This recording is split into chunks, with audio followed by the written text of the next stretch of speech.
Sejam todo mundo bem-vindo, sejam todos bem-vindos ao canal Evangelho das Boas Novas de Deus. E nesse vídeo eu vou estar encerrando a tulipe, né? Eu abordei cada ponto da tulipe, eu vou dar uma introdução agora bem rapidinho, uma síntese, mas eu abordei cada ponto da tulipe, né? E esse é o último ponto, como o tema do vídeo, perseverança dos santos. As minhas fontes de pesquisa, como sempre, né? Por se abordar teologia sistemática, que é o que eu trabalho no canal, né? O Gruden, para mim, eu tenho boa parte da teologia sistemática em português, faltam só algumas, mas para mim, simplesmente a teologia sistemática mais completa que hoje tem no mercado. Apesar que alguns discordam, mas para mim é a melhor. Esse livrinho aqui é uma introdução, né, do R6 Pro à teologia sistemática, assim, entre ela e a do Millard Erickson, tá aqui, minha biblioteca agora está um pouco na lateral porque eu me mudei. Eu prefiro a do Millard Erickson. Ela é muito sintética e muito simples demais, assim, para quem quer, mesmo para quem quer começar, eu acho que não é legal começar por ela. Ela é muito básica. Isso que eu recomendo muito, assim, eu acho, sabe, super top. Eu gosto muito. E é baratinho, eu acho, R$60, que é Teologia Básica ao Alcance de Todos. O Charles Riley, ele é bem assim direto e aborda bem legal assim as controvérsias. Então assim, essa foi a minha bibliografias, além da teologia sistemática do Berkhof. Enfim, vamos lá. Então, para que eu não vou falar de todos novamente, mas dar uma introdução à tulipe, né? Esse é o último ponto, o quinto ponto, né? Perseverança dos santos. Mas, como você vai ver nos vídeos anteriores, e aí você dá uma olhada, já foi abordado já a depravação total, né? Que o pecado afetou a natureza do homem, né? Por completo, né? E corrompeu a sua comunhão com Deus, ou poderíamos dizer assim, de uma forma bem simples assim, né? Que manchou a imagem e semelhança de Deus no homem, né? Eu não aniquilo a imagem e semelhança de Deus no homem. Eu acredito que o homem ainda é a imagem e semelhança de Deus, mas essa imagem ela está manchada, né? Está ofuscada, poderíamos dizer assim. Então o pecado afetou o homem por completo. Ele não tem por si só como se chegar até Deus, apesar de que Pelágio dizia que sim, né? Que mesmo sem o auxílio da graça o homem poderia chegar até Deus, porque o pecado de Adão, o pecado federal, afetou somente a ele. Quem vem não é afetado por isso, né? Depois eu vou até fazer um vídeo só sobre a vida de Pelágio, para estar abordando por que ele pensava dessa forma. Uma coisa que nós devemos aprender é quando trabalhar um autor ou um texto literário, a gente tem que trabalhar esse texto a partir da visão do autor naquela época.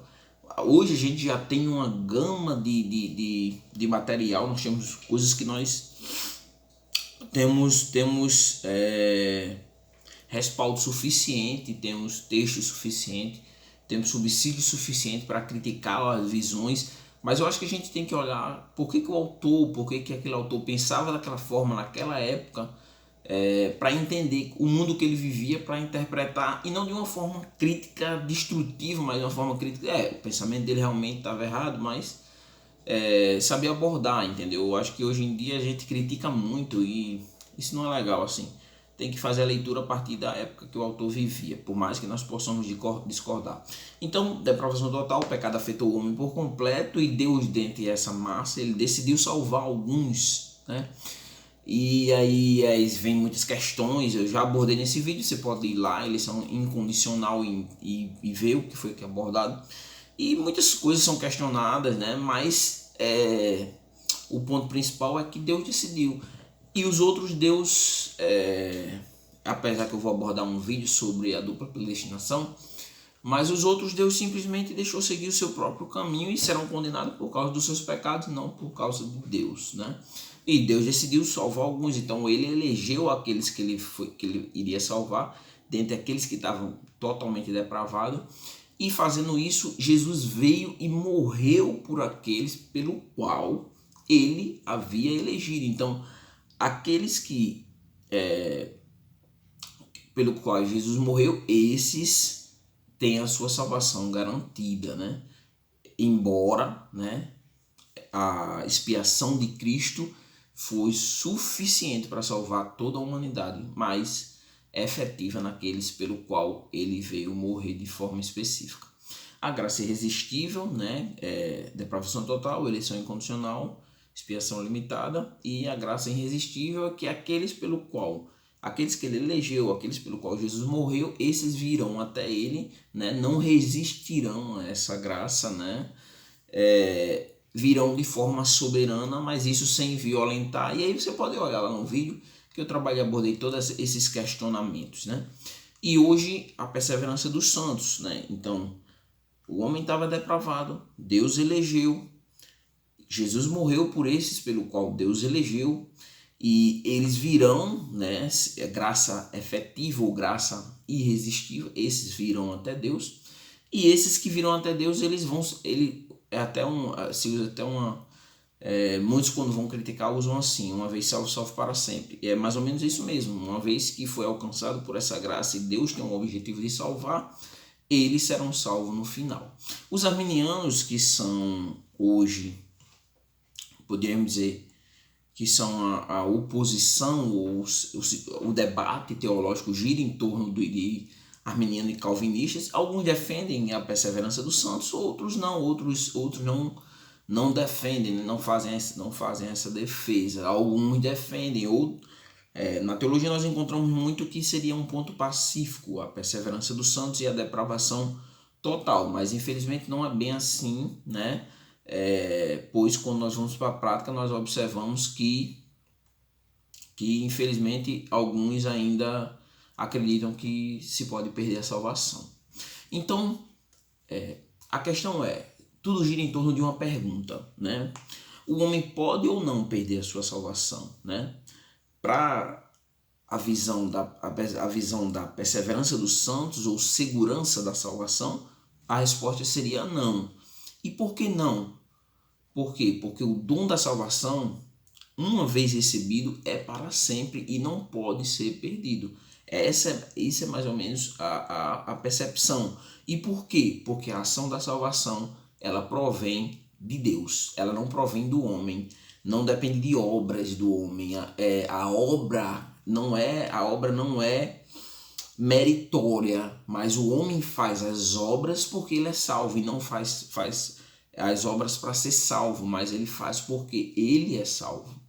Então, essa salvação o homem não pode perder, porque essa salvação é um presente de Deus que é dado ao homem, né? Então a ação pertence a Deus, né?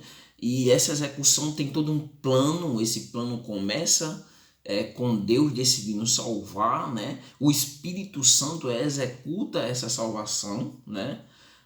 A execução da salvação é uma obra do Espírito Santo, ele produz vida e Deus preserva a salvação desse cristão através de toda a Trindade, né?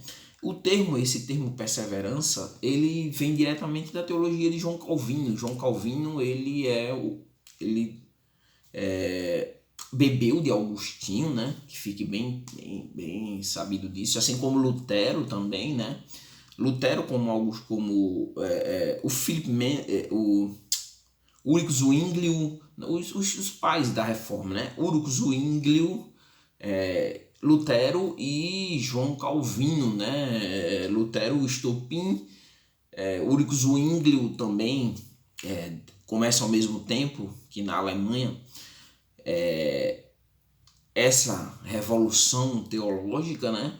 E o pai, o sistematizador da doutrina da reforma, poderíamos dizer assim, aquele que é a parte intelectual da reforma seria o João Calvino. Então vem dele, vem que ele, como disse, bebe de Agostinho, vem dele que é esse termo perseverança dos santos, e que tem um significado que o cristão não cai do estado de graça. Então vem de lá, né? E vem de João Calvino, e a ideia é que o cristão vai perseverar até o fim, né? A confissão de fé, né, de Westminster, né, confissão de fé bem conceituada no meio reformado, no capítulo 17, o parágrafo 1º, ela diz que é o cristão quem persevera, mas tem uma ressalva: embora pelo decreto e pelo poder de Deus. A segurança da salvação está centrada em Deus, e é Deus quem assegura a salvação. E aí eu quero fazer aqui uma observação para que nós então entendamos isso, né? É Deus que executa a nossa salvação, né? Mas nós fazemos a nossa parte, mas nós fazemos essa parte porque é Deus trabalhando em nossa vida. Então eu quero fazer aqui uma observação. Como eu falei, tudo começa com uma pergunta: se o cristão pode ou não perder a salvação. Mas tem algumas questões que precisam ser enfatizadas. E a primeira é que o fato do cristão ser salvo, isso não significa, né, que os cristãos não vão ter altos e baixos na vida cristã. Às vezes nós estamos passando por situações na nossa vida que nós praticamente, a nossa fé, a gente até sabe, questiona muitas situações, questiona a Deus. Nós podemos até pegar o exemplo de Jó, né? Questionou a Deus, queria morrer, né? E existe esse momento na nossa vida cristã que a gente tá lá em cima, outras vezes tá lá embaixo, né? Mas isso não significa que por você ser salvo, você não vai passar esse tipo de situação. Vai passar. Pode haver até mesmo retrocessos na vida, você pode até em algum momento, diríamos assim, até se desviar, né? Mas tem uma coisa que faz a diferença entre ser eleito e não ser eleito, que são os frutos, né? E o próprio Cristo, ele disse isso, porque ele disse que pelos seus frutos o homem é conhecido se é cristão ou não, pelos seus frutos, e frutos bons. Ou existe dois tipos de frutos, né? Os frutos que não são os frutos, as obras da carne, né? Ou o fruto no singular do espírito, né? Então nós temos o joio, esse joio e esse trigo vai ser separado somente na grande colheita, né? Quando Jesus voltar. Então, mas é praticamente isso. O verdadeiro cristão, ele é distinguido pelos seus frutos. Outra acusação é assim: então, já que o cristão, já que ele está salvo, né, a salvação dele está garantida, então ele pode viver uma vida pecando, ele está salvo. E como eu falei, isso não tem nada a ver. Isso aí é um espantalho que é muito usado na teologia para questionar alguns pontos de vista. Eles usam para deturpar, usam-se espantalhos ou fazem-se colocações que não se quer dizer isso, mas eles dizem, não, mas isso diz algo aqui, aí se usa os espantalhos. Então não quer dizer que por você tá com a sua salvação garantida, você vai viver uma vida de pecado por causa disso, né? O Gruden até trabalha como saber se você é um salvo. Eu não botei para trabalhar no meu vídeo, mas é bem interessante. Se você quiser adquirir essa obra, é uma obra clássica, assim. Se você não tem nenhuma teologia sistemática e quer ter uma, tem a do Gruden, né? E agora nós vamos trabalhar o motivo pelo qual o homem ele vai perseverar, o motivo pelo qual ele está guardado em Cristo, né? Quais são esses motivos, né, para a segurança eterna, né? A primeira coisa que nós devemos entender é que está baseado na graça de Deus. Está baseado na graça de Deus. Deus quer lhe salvar e você vai perseverar porque Ele quer que você persevere. Ele vai lutar para que você persevere, né? E essa vida eterna não é ela não é obra do homem. Tem que se entender por que o homem vai perseverar até o fim. Porque não é uma obra do homem, é um dom que Deus dá. Aqui em Filipenses tem um texto bem interessante para a gente estar abordando, né, para fazer na leitura, né? Diz assim: estou plenamente certo de que aquele que começou a boa obra em vós há de completá-la até o dia de Cristo Jesus. Quem começou a boa obra na nossa vida? Deus. Então o texto aqui traz a afirmativa. Ele diz: estou plenamente certo, quer dizer, eu tenho certeza. Quem está falando é Paulo aos Filipenses, que Deus ele começou a boa obra e até o dia de Cristo, né, a ressurreição, ou depende de como é visto, qual é a sua escola teológica, né, vai haver esse aperfeiçoamento, né, esse aperfeiçoamento do cristão. Em Hebreus também 12:2 tem um texto bem legal. Olhando para Jesus, né? Olha só, olhando para Jesus. Nós devemos olhar para Jesus. Por quê? Porque Jesus é o autor, quer dizer, o Criador. Jesus é o Criador, o autor. Ele dá início e ele é o autor e consumador da nossa fé. Quer dizer, o fim, ele vai consumar a nossa fé. Hebreus 12:2. Então é Deus, é por isso que nós, é por esse motivo, né, que nós temos a segurança eterna. Mas não somente isso, vamos trabalhar algumas razões aqui diretamente no Pai, no Filho e no Espírito Santo, da Trindade, né? Então, por que nós temos essa segurança? Razões, por exemplo, algumas razões relacionadas ao Pai. Primeiro é o propósito do Pai. O propósito do Pai em salvar alguém, em eleger alguém, mandar Jesus morrer por alguém, chamar alguém, é a glorificação. Você vê isso muito claro em Romanos capítulo 8, versículo 30, que diz: e aos que predestinou, né, aqueles que ele selecionou, e a esses também ele chamou, né, a graça, ele é a graça irresistível, a graça efetiva, ele traz, né, e automaticamente Jesus morreu por ele tá justificado. E o final dessa corrente, predestinação, chamado, justificação, é a glorificação. Então, por que nós temos essa segurança com relação ao Pai? Porque o final é a glorificação, né? E não somente isso, mas também o seu poder, a sua soberania, né? Nós estamos guardados em Deus, ele quem é o nosso Salvador, né? Ele que é o nosso provedor da nossa salvação.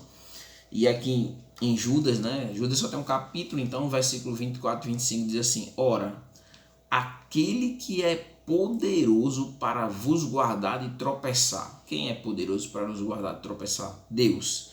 E apresentar-vos com alegria perante a sua glória, ao único Deus Salvador nosso, seja a glória e majestade, domínio e poder, agora e para todos sempre. Então ele é poderoso. Quem é que pode nos separar de Deus, né? O Criador de tudo, o soberano, o único soberano, com a sua soberania total no mundo inteiro, é somente Deus. Então ele, quem pode nos tirar da mão dele? Ninguém. João capítulo 10, no versículo 28 e 29, também traz essa visão. Ele diz assim: dou-lhes a vida eterna, né? Jesus falando. E dou-lhes a vida eterna, e nunca hão de perecer, e ninguém as arrebatará da minha mão. Meu Pai que as me deu, e é maior do que todos, e ninguém arrebatará da mão de meu Pai. Então, não tem como perder essa. O cristão, o verdadeiro eleito, o verdadeiro cristão, ele não tem como perder a salvação. Mas, bem sintética, né, claro. Mas agora, com relação ao Filho, a Jesus, né, a Trindade atuando nessa nossa salvação, nos trazendo o motivo pelo qual nós não podemos a perder. Por exemplo, com relação ao Filho, com relação a Jesus, podemos começar por sua morte. A morte de Jesus, ela garantiu a nossa salvação. Ela garantiu. Ela não trouxe possibilidade de salvação, mas ela garantiu a nossa salvação. Em Romanos 33, Romanos 8, né, que eu vou trabalhar no final do vídeo para fechar, fazer a aplicação final, diz assim: quem intentará acusações contra os escolhidos de Deus? Quem é que vai trazer alguma acusação contra o escolhido de Deus? É Deus quem o justifica. Então, se Deus nos justifica, quem é que pode trazer acusação, condenação para conosco? Ninguém. Quem é que condena? Quem pode apresentar uma condenação contra nós? Pois é Cristo quem morreu. Jesus morreu para sanar os nossos pecados. Ressuscitou dos mortos. Está à direita de Deus e intercede por nós. Então, quem é que pode? Ninguém. E o ministério de Cristo também nos garante essa salvação. O ministério de Cristo, e nós podemos, o ministério hoje de Cristo é um ministério intercessório, né? É um ministério um ministério de oração, né? Ele está diante do Pai, à direita de Deus, e ele faz essa intermediação entre nós, né? Entre o homem, né? O que era feito pelo sacerdote no Antigo Testamento, né? E que hoje muitos pastores querem ser o intermediador das pessoas. E as pessoas constituem pastores e líderes espirituais como seu intercessor, esquecendo do sacerdócio. Depois eu vou fazer um vídeo também trabalhando com relação ao sacerdócio universal de todos os crentes, que era uma das logomarcas da reforma, mas as pessoas hoje esqueceram e elas precisam de outras pessoas para conduzirem ela a Deus. Só que não, você tem acesso direto a Deus, porque quem faz essa intermediação é Jesus. Então vamos aqui voltar ao vídeo. E então o ministério de Cristo atual, de Jesus, é de intercessão. E eu dividi aqui em duas partes, né? Intercessão preventiva, né? E nós vemos muito isso, por exemplo, João no Evangelho de João, né? Capítulo 17, né? Ele diz assim: eu não peço que os tire do mundo, mas que os livre do mal. Então, Jesus intercede para que não aconteça um mal para conosco, né?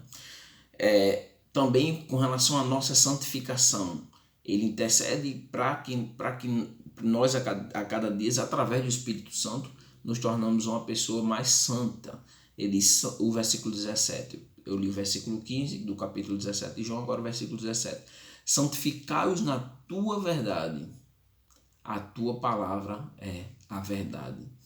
O versículo 21, para que haja união no corpo de Cristo. Ele diz assim: para que todos sejam um, como tu, ó Pai, és em mim. O versículo 24, para que chegue esse dia, né, onde nos reuniremos com Cristo, né? Ele diz assim: Pai, aqueles que me deste, quero que onde eu estiver também eles estejam comigo, vejam a minha glória que me deste. Então,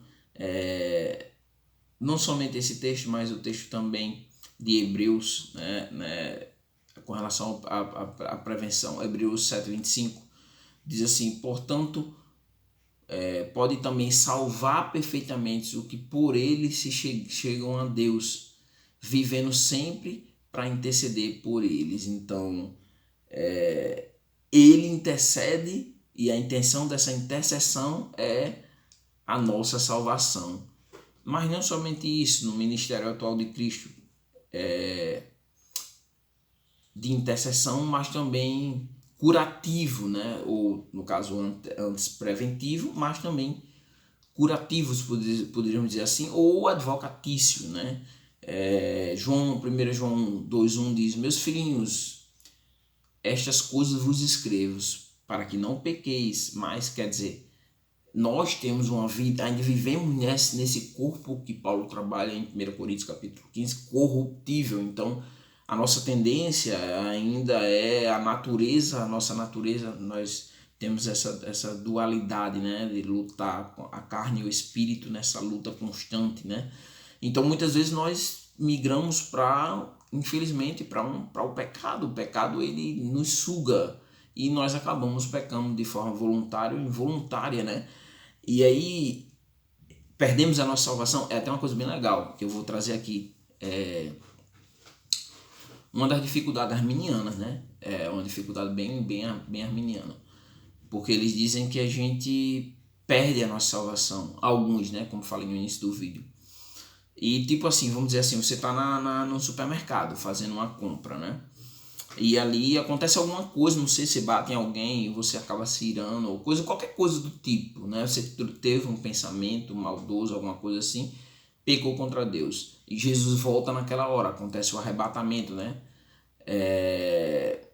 Jesus volta para buscar a sua igreja. Aí o que acontece? Nesse momento, o que acontece? Você não teve tempo de confessar aquele pecado, então infelizmente viveu uma vida toda de santidade, uma vida onde você glorificava a Deus, uma vida onde a sua vida exaltava o nome de Jesus, mas não deu tempo de pedir perdão. Então o que acontece? Vai para o inferno. Então não é complexo, né? Assim, a sua salvação dependia de você e não de Deus, porque você não pediu perdão, então foi condenado. Então esse texto é bem interessante, porque 1 João 2,1 diz assim: se você pecar, nós temos um advogado para com o Pai, e esse advogado é Jesus Cristo, o justo, né? O justo, aquele que justifica, né? E não somente esse texto, mas em Apocalipse capítulo 12, em versículo 10, diz: e ouvi uma grande voz do céu que dizia: agora é chegada a salvação e a força e o reino de nosso Deus e o poder do seu Cristo, porque já o acusador de nossos irmãos é derrubado, o qual diante do nosso Deus os acusava de dia e de noite. Então, Satanás não tem mais autoridade para trazer acusação contra ninguém, né? Não tem mais, foi extinguido, né? Está extinto, né? Os eleitos de Deus, eles serão salvos, né? Também tem outra razão aqui, né? O porquê da nossa... Então, trabalhamos o Pai, o Filho, agora o Espírito Santo, né? E como nós podemos relacionar nossa segurança ao Espírito Santo? A primeira coisa é, ele nos regenera. O que significa? Ele nos dá vida. O homem está morto em seus delitos e pecado. O Espírito Santo, né? Efésios 2:1, ele vos vivificou, estando vós mortos em ofensas e em pecado. Ele nos deu vida. Então, a primeira ação que nos garante essa certeza é o Espírito Santo. Ele nos regenera, ele nos dá vida, mas ele não somente nos dá vida, mas ele habita, ele mora em nós. Então o texto diz: ou vocês não sabem, eu li Efésios 2:1 agora, então ele nos regenera com relação ao Espírito Santo, ele nos regenera, ele habita em nós, né? Que é o segundo ponto, mora dentro de você, né? Você é templo do Espírito Santo, você é representante de Deus aqui na terra. E 1 Coríntios 6:19-20 diz assim: ou não sabeis que o vosso corpo é templo e morada do Espírito Santo de Deus, do Espírito Santo, que habita em vós. Não, vocês não são de vocês mesmos, foste comprado por um bom preço. Glorificai, pois, a Deus no vosso corpo e no vosso espírito, os quais pertencem a Deus. Quer dizer, se algo pertence, quem é que pode tirar de Deus? Se pertence a ele, quem é que pode tirar de Deus? Ninguém. Então ele habita, mas ele não só habita, mas ele nos batiza. O que é isso? Ele faz essa união do cristão ao corpo de Cristo quando ele crê porque o Espírito Santo produz essa fé nele para que ele manifeste crendo. E 1 Coríntios 13:12 diz: todos nós fomos batizados em um só Espírito. E esse texto aqui eu gosto muito de usar com relação à discordância de separar o dom de línguas com relação ao batismo com o Espírito Santo, né? O livro de Atos é um livro histórico, né? Mas pelos pentecostais é interpretado ali como um livro doutrinário. E o batismo com o Espírito Santo, na percepção reformada, da qual eu creio, é que ao confessar Jesus como Salvador, todos nós somos batizados pelo Espírito Santo. O dom de línguas você pode receber, eu sou continuista mesmo sendo reformado, você pode receber ou não, tem outros dons, né? Até Paulo diz: falam todos línguas, e claro que não, né? Mas os pentecostais, eles creem que a pessoa só é batizada com o Espírito Santo, ou como eles chamam de segunda bênção, quando eles falam em línguas, é uma manifestação, tem que haver a língua, se não houver a línguas, não houve o batismo com o Espírito Santo. Então, ele nos batiza, né? Batiza todos, 1 Coríntios 13:12, Paulo trabalhando com relação a isso. Ele nos sela, o que é o selo? É uma marca de pertencimento que pertence a quem, né? E o Espírito Santo, ele sela, tá aqui, uma marca, você pertence a Deus, ele sela a vida do cristão até o dia da redenção. Então, não, 1 Efésios 4:30 diz, e não entristeçais o Espírito Santo de Deus, no qual estáis selado para o dia da redenção. Então, essas foram o que nos traz essa segurança, baseado na Trindade, né? E agora eu vou trabalhar algumas divergências, né? Algumas divergências teológicas. Na verdade, eu vou trabalhar um texto mais específico. Podia ter trabalhado também Hebreus capítulo 10, mas eu preferi trabalhar só Hebreus capítulo 6, que é o maior ponto de debate. Tem Hebreus capítulo 10 também, mas caso não esteja enganado é o capítulo 10. Mas eu fiquei mesmo somente com o capítulo 6, porque eu achei bem mais interessante. E aí eu vou trazer uma interpretação mais reformada, né? E até mesmo dos reformados existe uma discordância. Eu vou mostrar a visão do R6 Pro. Mas enfim, divergência teológica. A primeira pergunta é, então, por que muitos se afastam do Evangelho? Você deve questionar, tipo assim, bom, e aí? Mas muitas pessoas, elas têm se desviado de como é que não perde a salvação. E a resposta seria mais ou menos essa, é que os que perdem sua fé, eles nunca nunca foram um verdadeiro cristão, um cristão autêntico, por mais que a R6 Pro defenda que sim. Eu discordo dele. 1 João capítulo 2, versículo 19 diz, saíram de nós. Quer dizer, saíram de nós, eles conviviam entre, né? Mas não eram de nós, porque se fossem de nós, ficariam conosco. Mas isso é para que se manifeste que não são todos de nós. Então, é a questão do que Jesus trabalhou, né? Do joio e do trigo.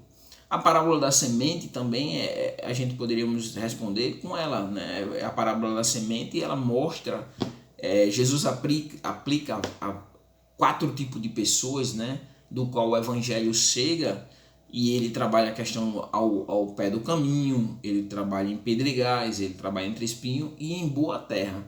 E cada um representa um tipo de pessoa, né? E o que nós podemos tirar de lição é que apenas a que caiu em boa terra é que permanece. E por que permanece? Os outros não permanecem. Jesus vai explicar por quê. Porque as coisas do mundo sufocam, porque não tem raiz. Então, mas se a salvação ela vem de Deus e quem executa a salvação é o Espírito Santo, então nós poderíamos responder mais ou menos assim, a aplicação geral dessa parábola, né? É que apenas que caiu em boa terra é que permanece. Mas por quê? Porque foi regenerado pelo Espírito Santo, foi convencido pelo Espírito Santo, está sendo santificado pelo Espírito Santo. Então, assim, essa parábola traz essa resposta. Outra coisa bem interessante é que nós, dentro dessa divergência teológica, antes de nós apreciarmos o texto de Hebreus capítulo 6, versículo 1 ao 6, nós podemos dizer que algumas igrejas que defendem a perca da salvação, por exemplo, a Igreja Católica, ela acredita que pode sim perder a salvação. A Assembleia de Deus, que em 2015 ela adere o arminianismo como oficial, sua soteriologia oficial, né?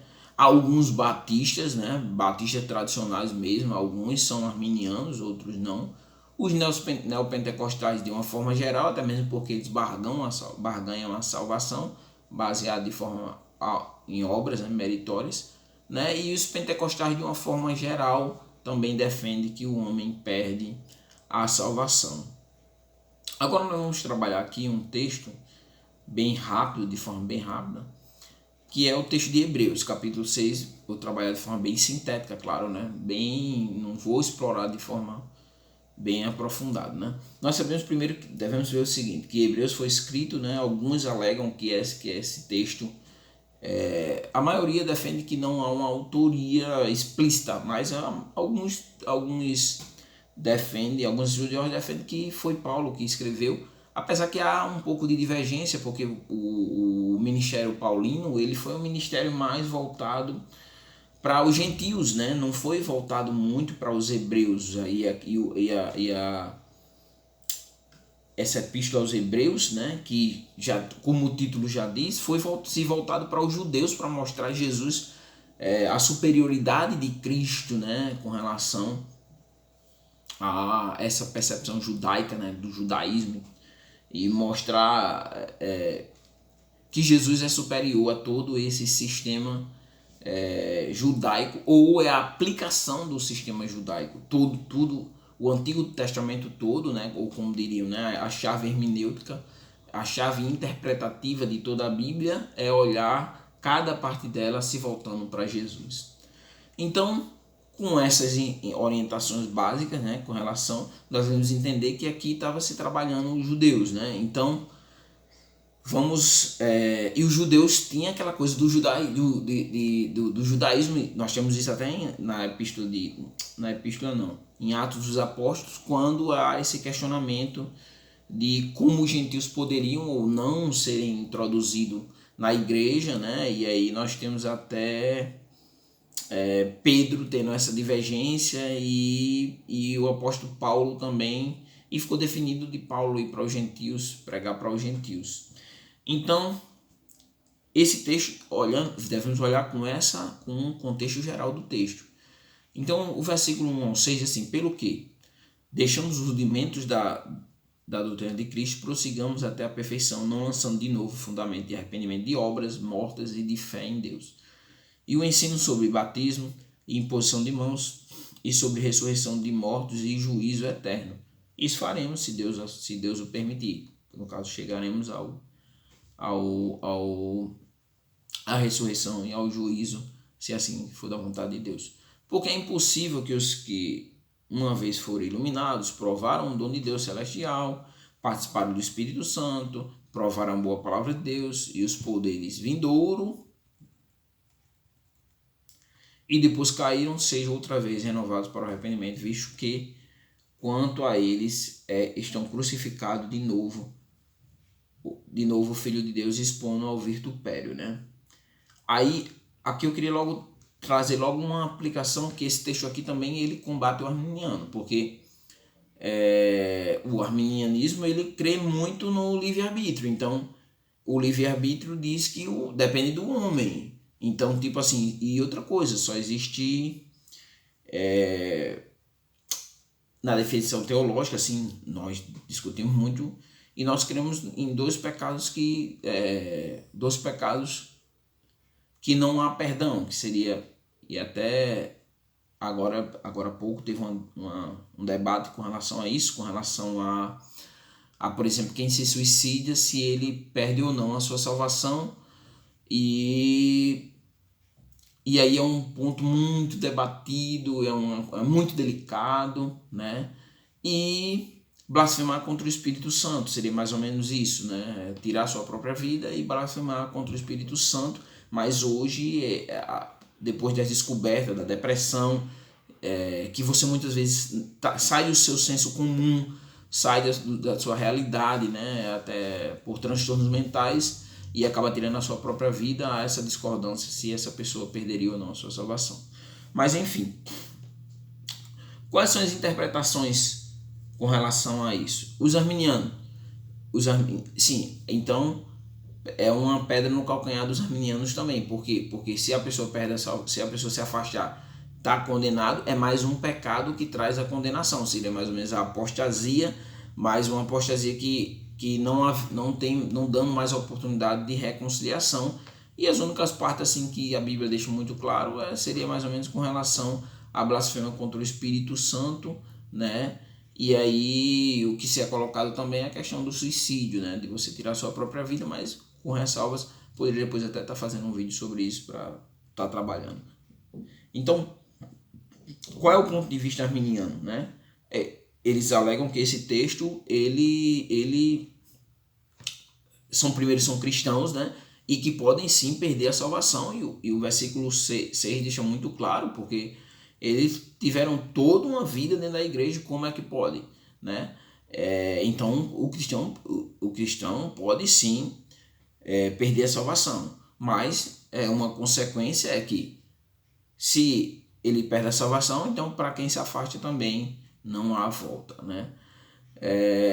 Alguns dizem que essas pessoas, outros interpretadores dizem que simplesmente esses participantes, eles eram apenas frequentadores de igreja que nunca houve uma conversão verdadeira. O texto que eu li lá em cima diz que eles saíram de nós, mas eles nunca nos pertenceram, porque se fossem de nós, eles teriam permanecido. Então, assim, dizem que realmente são participantes, né, frequentadores de igreja, mas que nunca se converteram.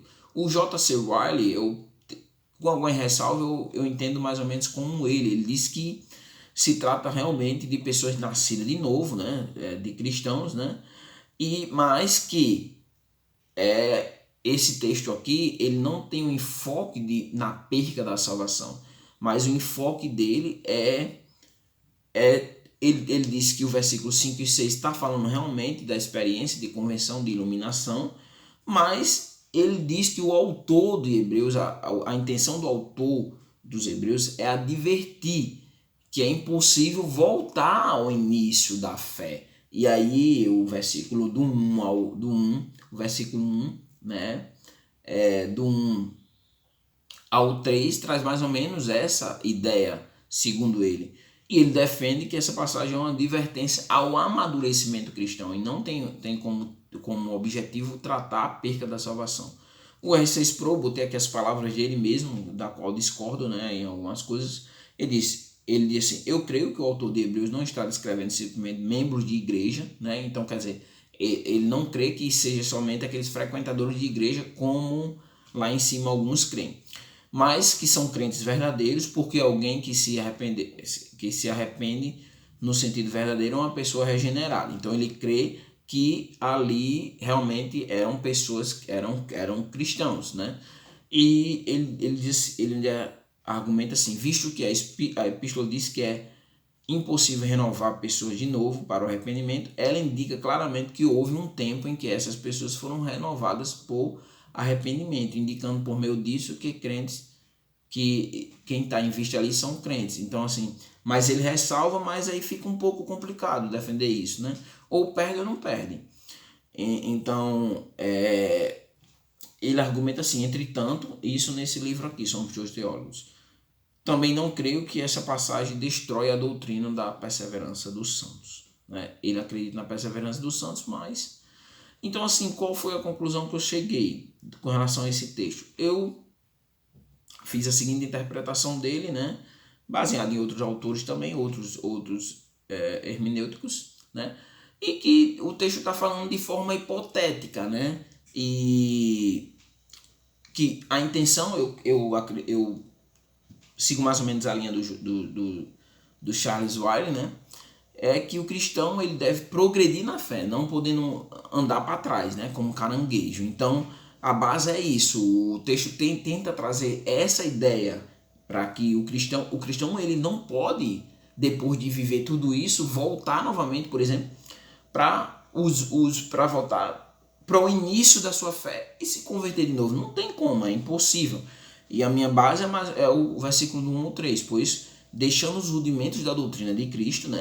Quer dizer, o início de tudo, prossigamos até a perfeição. Vocês não podem ficar parados, então, não lançando de novo o fundamento do arrependimento. Vocês não podem voltar a se arrepender de novo, né?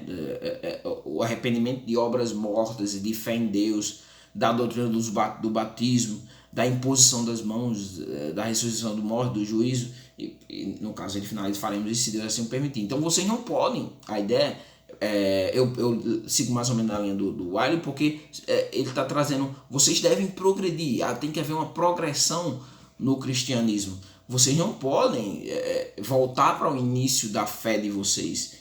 E aí é exatamente a afirmação dele, é que aí quando ele afirma do versículo 4 ao 6, ele traz toda que é impossível, seria impossível que depois de ter sido iluminado experimentaram o dom celestial, se tornaram participantes do Espírito Santo, experimentaram a boa palavra de Deus, os poderes do mundo vindouro e caíram, sejam outra vez renovados. Então é impossível você voltar. Se só existe um fundamento, aquilo que fundamenta, como é que vocês podem querer voltar de novo ao início? E aí o que acontece? Então eu entendo isso como um processo, o versículo 4 ao 6 como um processo que o autor está tentando trazer, que não há outro meio de salvação, vocês já encontraram. E a minha conclusão é exatamente do versículo 9 ao 12.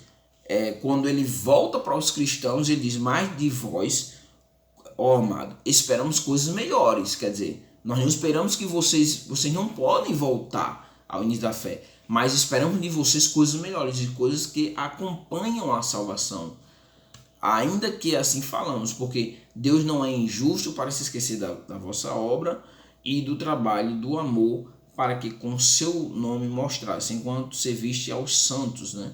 E ainda servis. Mas desejamos que cada um de vós mostre o mesmo cuidado até o fim, para completar a certeza da esperança, para que vós não façais negligente, mas sejais imitadores do que pela fé e paciência herdam as promessas. Então assim, o objetivo do texto é trazer a eles ali uma orientação. Olhem, o cristão ele tem que ter uma vida de progresso. Ele não pode iniciar e ficar estagnado.